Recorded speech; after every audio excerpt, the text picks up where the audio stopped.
আসসালামু আলাইকুম রহমতুল্লাহি ওবরাকাতুহু।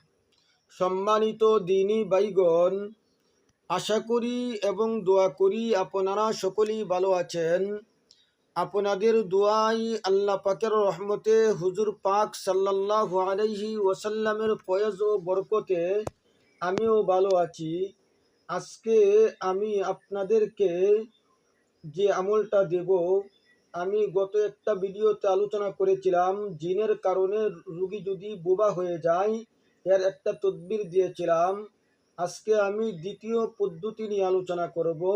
জিনের কারণে যদি রোগীটা বোবা হয়ে যায়, আগে কথা বলতে পারতো, এখন জিনের কারণে তার জবান বন্ধ হয়ে গেছে, সে আর কথা বলতে পারে না, এমন রোগীর জন্য আপনারা দ্বিতীয় পদ্ধতিটা প্রয়োগ করলেও রোগীটা সুস্থ হয়ে যাবে ইনশাআল্লাহুল আজিজ।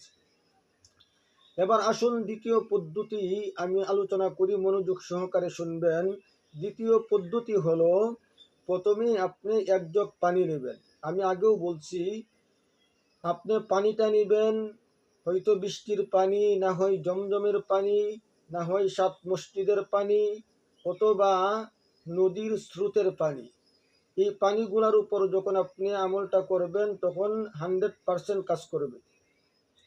তো প্রথমে আপনি এক জগ পানি নেবেন, তারপরে দুরুদে ইব্রাহিম একবার পাঠ করে একটি দম দিবেন। তারপরে সূরা জিনের প্রথম 5 আয়াত 7 বার পরে 7টা দম দিবেন। সূরা জিনের প্রথম 5 আয়াত 7 বার পরে 7টা দম দিবেন। তারপরে বনি ইসরাইলের 82 নং আয়াত 7 বার পরে 7টা দম দিবেন। তারপরে সূরা আলী ইমরানের 54 নং আয়াত 7 বার পরে 7টা দম দিবেন। তারপরে সূরা ফালাক 7 বার পরে 7টা দম দিবেন। তারপরে সূরা নাস 7 বার পরে 7টা দম দিবেন। পানিটা যখন প্রস্তুত, আপনার পানি পড়া শেষ, ঠিক আছে, পানি পড়া যেহেতু শেষ হলো, এখন আপনি রোগীর উপর প্রয়োগ করবেন। কিভাবে প্রয়োগ করবেন? আপনার কিছু পানি আপনার হাতের মধ্যে মালিশ করবেন, কিছু পানি আপনার হাতে কি করবেন, মালিশ করবেন। মালিশ করে রোগীর গলার মধ্যে এভাবে করবেন, ঘষবেন। মহিলা রোগী যদি হয় তাহলে মহিলাদের হাতে পানি লাগাবেন, মুদাব্বির নিজে মহিলার গায়ে হাত দিবেন না। তো আপনি কি করবেন, হাতের মধ্যে পানি লাগাইয়া গলাটাকে ঘষবেন, কিছু পানি খাওয়াবেন এবং কিছু পানি দিয়ে গোসল করাবেন। 7 দিন গোসল করাবেন ইনশাআল্লাহুল আজিজ।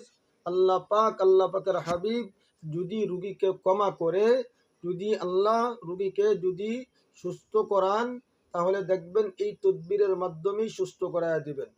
কারণ শেফার মালিক আপনি, আমি না, শেফার মালিক একমাত্র আল্লাহ রব্বুল আলামিন। এটা কোরআনে কারিমের আয়াতের মাধ্যমে তদবির, এটা আপনারা প্রয়োগ করবেন, 100% কাজ করবে। আমার জন্য সকলেই দোয়া করবেন, আমিও আপনাদের জন্য দোয়া করি। আসসালামু আলাইকুম ওয়া রাহমাতুল্লাহি ওয়া বারাকাতুহু।